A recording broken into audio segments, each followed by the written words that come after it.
Mel Fisher and his wife Dio own a company called Treasure Salvors Incorporated.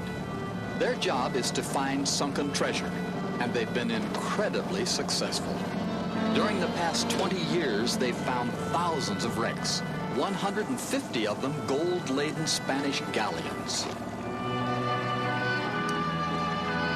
The Fishers are no strangers to the seas. They opened the world's first underwater dive shop in Redondo Beach, California, back in 1948.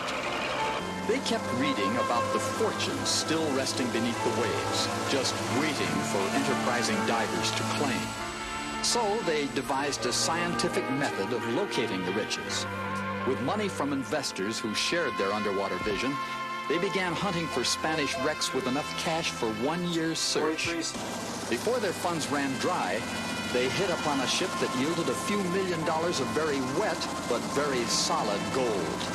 They haven't looked back since, and their company now has 9 boats and 70 full-time treasure seekers. I really think we're hot onto the trail.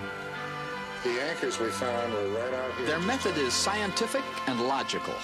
Mel studies ancient Spanish archives to learn what ships were lost and what sea routes they were sailing. The archives also contain the cargo lists of the sunken galleons. The most common way to detect a possible treasure is with a floating device called a fish, which is dragged behind the boat while special equipment registers every minute change in the ocean floor's composition.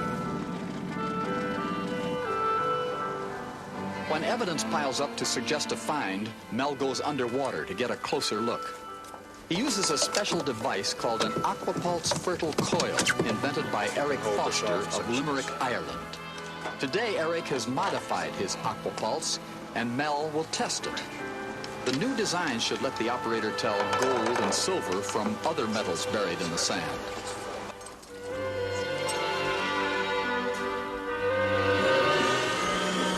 Mel and Dio are ready to go exploring.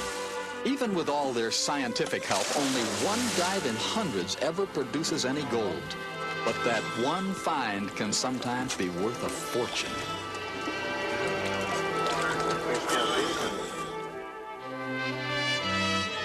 These films were taken over the years as various ships were found.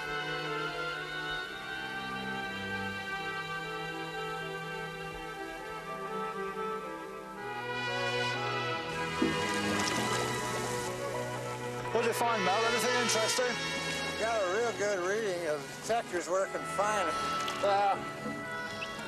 Maybe tomorrow's the day, huh? Right, yep. Here you go. Even though Mel and Dio have found over $500 million worth of treasure, the ironic part is that they don't officially own it. Both the United States and 18 state governments have claimed the Fishers' finds as state property. After a 10-year court battle, Mel has finally beaten the federal government claim, and he expects that he'll win his case against the individual states. Mel and Dio, you deserve every penny of your gold because you asked for it.